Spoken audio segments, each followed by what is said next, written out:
আসসালামু আলাইকুম। ভিসা ও ইকামা সহ 7টি সেবায় ফি বাড়ানোর সিদ্ধান্ত নিয়েছে সৌদি আরব। দেশটির স্বরাষ্ট্র মন্ত্রণালয়ের অধীন ব্যবসায়িক প্ল্যাটফর্ম আবসারের মাধ্যমে এমন তথ্য জানানো হয়েছে। সৌদি আরবের সংবাদ মাধ্যম গালফ নিউজের খবরে বলা হয়, সৌদি আরবে প্রবেশ ও বহির্গমনের ভিসা ফি নির্ধারণ করা হয়েছে 103.5 রিয়াল, ইকামা নবায়নের ফি 51.75 রিয়াল এবং চূড়ান্ত বহির্গমনের ফি এখন থেকে 70 রিয়াল করা হয়েছে।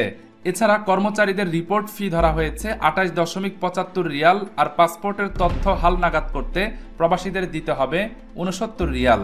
সামাজিক যোগাযোগ মাধ্যম টুইটারের মাধ্যমে ব্যবসায়ী প্ল্যাটফর্ম আবসার জানিয়েছে, এছাড়া ভ্রমণ ভিসায় প্রবেশ করার পর যদি কেউ হারিয়ে যান তাহলে তাকে দেশটিতে যিনি আমন্ত্রণ জানিয়েছেন তিনি এ বিষয়ে রিপোর্ট করতে পারবেন। এক্ষেত্রে কয়েকটি শর্ত পূরণ করতে হবে তাকে, সেটা হচ্ছে ব্যক্তিগত ও পারিবারিক ভ্রমণ ভিসা হতে হবে, আর ভিসার মেয়াদ শেষ হয়ে যাওয়ার 7 দিন পর এ বিষয়ে প্রতিবেদন দাখিল করা যাবে, কিন্তু ভিসার মেয়াদ শেষ হয়ে যাওয়ার 14 দিন পর আবেদন করা যাবে না। এদিকে ঢাকায় নিযুক্ত সৌদি রাষ্ট্রদূত ইসা বিন ইউসুফ আল দুহাইলান বলেছেন, পূর্ব দক্ষিণ এশিয়ার বাজারে তেল রপ্তানির হাব গড়বে সৌদি আরব, সেজন্য বাংলাদেশে তেল রিফাইনারি কারখানা করতে চাই। রোববার পররাষ্ট্র মন্ত্রণালয়ে আয়োজিত সেমিনারে একথা জানান তিনি। রাষ্ট্রদূত বলেন, বাংলাদেশ সৌদি আরব সম্পর্ক শুধু জনশক্তি রপ্তানির মধ্যে সীমাবদ্ধ থাকতে পারে না। বাংলাদেশে তেল রিফাইনারি কারখানা করে দক্ষিণ পূর্ব এশিয়ার বাজারে তেল রপ্তানি হাব গড়া যেতে পারে।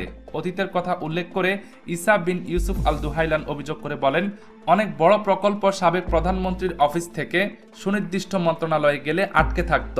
ব্যক্তি স্বার্থে এসব প্রকল্প আটকে ফেলা হতো বলে আমার ধারণা। তিনি বলেন, অ্যাকুয়া পাওয়ার যখন বাংলাদেশে $3.5 বিলিয়ন বিনিয়োগে আগ্রহী ছিল তখন প্রতিষ্ঠানটিকে সুযোগ দেওয়া হয়নি। এ সময় অর্থ উপদেষ্টা ডক্টর সালেউদ্দিন আহমেদ বলেন, সৌদি কোম্পানি আরামকোর মতো দক্ষিণ কোরিয়ার স্যামসাংকেও বিমানবন্দর থেকে তাড়িয়ে দিয়েছিল শেখ হাসিনা সরকার। এমন ভুল নীতির কারণে বাংলাদেশের অর্থনীতি ক্ষতিগ্রস্ত হয়েছে।